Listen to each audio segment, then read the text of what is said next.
바로 며칠 전 빌 게이츠는 하버드에서 진행된 한 인터뷰에서 우리 인류의 미래에 대한 꽤 충격적인 이야기를 꺼냈습니다. 앞으로 대략 10년 안에 인공지능이 인간 역할의 대부분을 대신하게 될 것이며 또 공장이나 사무실 등 현재의 인간 노동력의 상당 부분도 인공지능과 로봇에 의해 대체되어 전 세계 인류의 직업과 일상생활 전반에 커다란 변화가 찾아올 것이라는 점입니다. 일단 이런 비슷한 이야기는 그동안 다양한 기사와 전문가들의 칼럼을 통해 한 500번도 더 들었고, 사실 이건 저희 아랫집 초등학생 아이들도 다 쉽게 예측할 수 있는 말이긴 하지만 이 말을 빌 게이츠가 했다는 것은 매우 다른 의미를 가지게 됩니다. 왜냐하면 그는 우리 인류의 디지털화 전환을 시작한 1세대 컴퓨터 고인물 장본인이자 또 지금은 오픈 AI를 통해 인공지능의 시대로의 전환을 만들어 가고 있는 사람이기 때문에 뭔가를 확실히 알고 이런 말을 하고 있습니다. 여기 그의 말에서 중요한 건 앞으로 10년 안에 일부분이 아닌 우리 인간의 역할 대부분이 대체될 것이며 또 직장과 공장의 일 상당 부분도 인공지능과 로봇이 그 자리를 대신하게 될 것이라는 말입니다.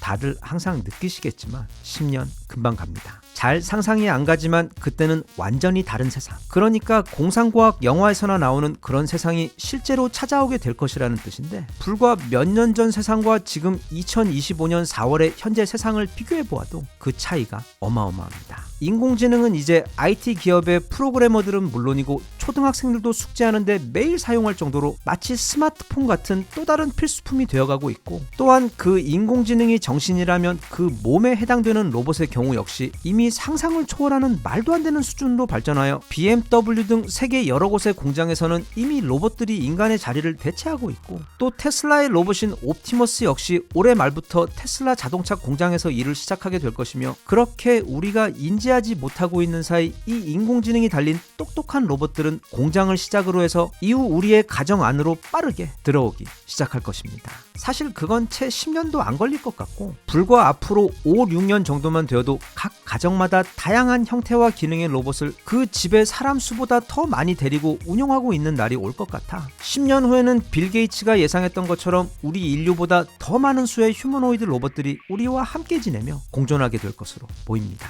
그럼 이런 미래가 막을 수 없는 현실이라고 보았을 때 우리에게 가장 중요한 질문은 바로 이겁니다. 과연 이게 우리 인간에게 좋은 변화인지 아니면 재앙이 될 것인지. 이 질문은 기술의 큰 발전이 있을 때마다 항상 함께 따라오는 필연적인 철학적 질문이긴 한데, 일단 빌 게이츠는 마크 저커버그, 제프 베조스, 샘 알트만처럼 그런 미래가 디스토피아가 아닌 유토피아가 될 것이라고 주장하는 쪽입니다. 반대로 굉장히 모순적이게도 일론 머스크 같은 경우는 그게 장기적으로 디스토피아가 될 것이고 결국 우리 인류를 멸망시키게 될 것이라고 보는 경우입니다. 일론 머스크가 보길 곧 인공지능은 인류 전체를 다 합해놓은 것보다 더 똑똑해지고 전세계 인터넷망으로 연결되어 전지전능해지는 시점인 그 특이점이 필연적으로 오게 될 것인데, 과연 그런 인공지능이 자기 입장에서 볼 때 개미 정도의 지능밖에 없는 인간의 명령을 계속 따를 것이냐는 매우 타당한 질문이며, 그때 가서는 도대체 인간이 무슨 능력으로 그런 인공지능을 통제할 수 있겠냐는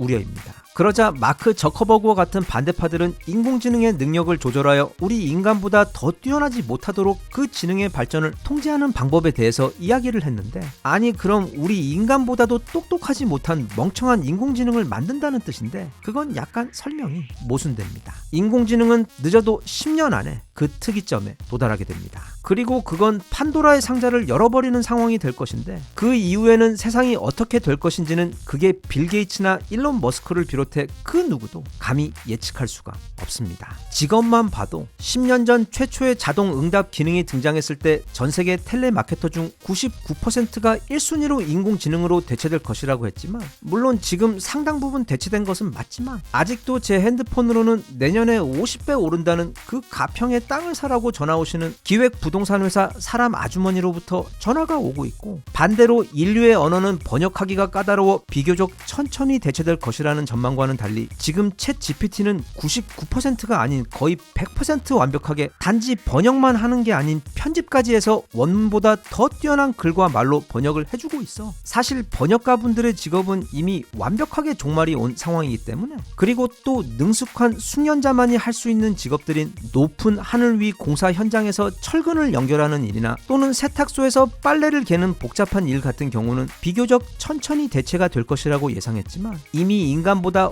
훨씬 더 빠르고 꼼꼼하게 철근을 묶는 기계들과 또 인간보다 더 효율적으로 빨래를 개는 로봇들이 이미 등장해서 현장에 투입되고 있는 상황이기 때문에 아무튼 그렇게 우리의 예상은 종종 많이 틀립니다. 그래서 빌 게이츠의 전망처럼 진짜 전 세계 인류가 노동에서 해방되어 매달 정부에서 무상으로 주는 월급으로 대부분의 시간을 가상 현실 세계에 접속해서 그 안에서 놀며 생활하며 지내는 게임 같은 세상이 될지, 아니면 인간들이 동굴 안으로 숨어 들어가 기계군단 스카이넷과 싸우는 무서운 세상이 될지는 아무도 모릅니다. 우리는 지금 단 한 번도 가본 적이 없는 길을 가고 있고, 이제 조금만 있으면 단 한 번도 열어본 적이 없는 거대한 문을 열고 그 안에서 무엇이 튀어나올지도 모르는 무방비 상태로 미래로 가고 있는 것입니다. 미래라는 말은 알 수 없다는 뜻을 가진 한자 미, 즉 미스테리 할 때 쓰는 그 미와 온다는 뜻의 한자 레가 더해진 단어로 아직 우리에게 오지 않은 알 수 없는 세상을 뜻합니다. 네, 미스테리는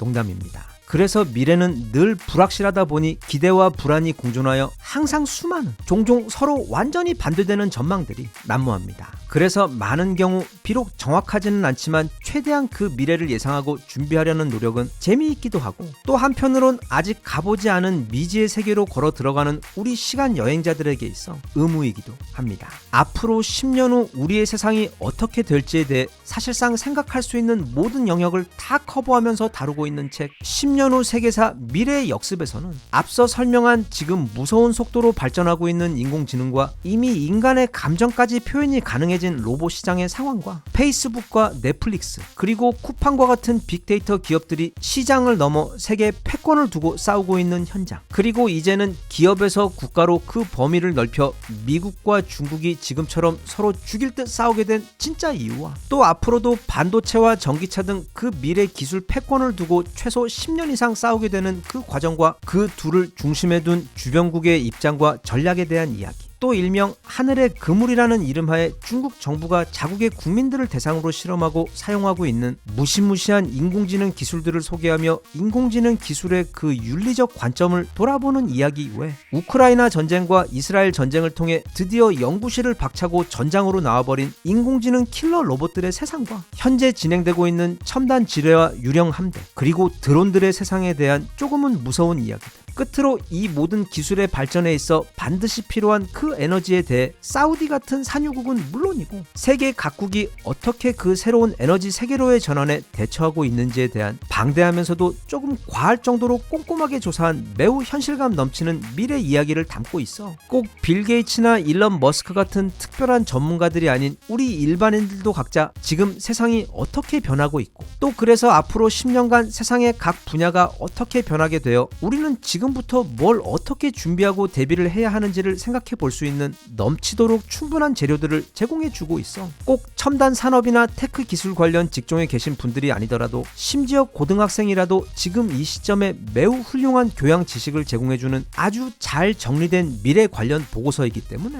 관심이 있으신 분들은 꼭 한번 읽어보시길 추천드립니다. 끝으로 덧붙이고 싶은 말은, 지금 돌아보니 10년 전의 전문가들이 10년 후 미래에 대해 했던 전망들, 아니면 100년 전 사람들이 100년 후 미래에 대해 했던 전망들 가운데 맞은 것이 절반, 그리고 틀린 것도 절반 정도로 대략 그 정확도는 반반 정도 되는 것 같습니다. 그래서 우리는 그 전망들을 참고만 하되 미리부터 너무 불안해하고 걱정할 필요도 없고, 또 그렇다고 너무 손 놓고 나와는 상관없는 이야기라고 치부하며 어쩌면 내게 올 수도 있는 큰 기회를 놓치는 실수를 해서도 안 되며, 그래서 개인적으로 매우 좋아하는 영국의 역사가 토마스 칼라일의 말, 즉 우리에게 가장 중요한 임무는 너무 멀리 있어 희미하게밖에 보이지 않는 일에 대해 걱정하고 준비하는 게 아닌 바로 눈앞에 있어 지금 확실히 보이는 임무를 잘 실천하는 것이라는 그 말처럼, 지금 당장 우리 눈앞에 있는 일상과 또 우리 사회와 우리 시대가 당면해 있는 그 현실적 과제들에 집중하고 잘 풀어가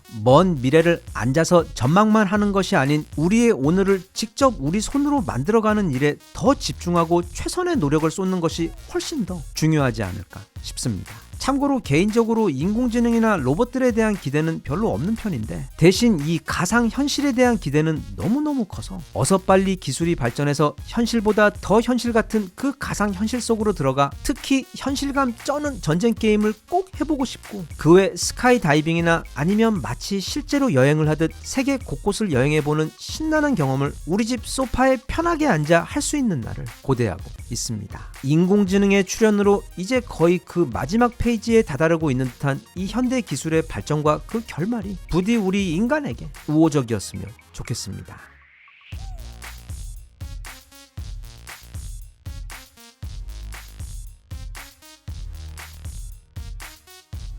Even if you tried, you wouldn't understand it. Maybe something's missing inside of you. Just a bit of sugar to that heart.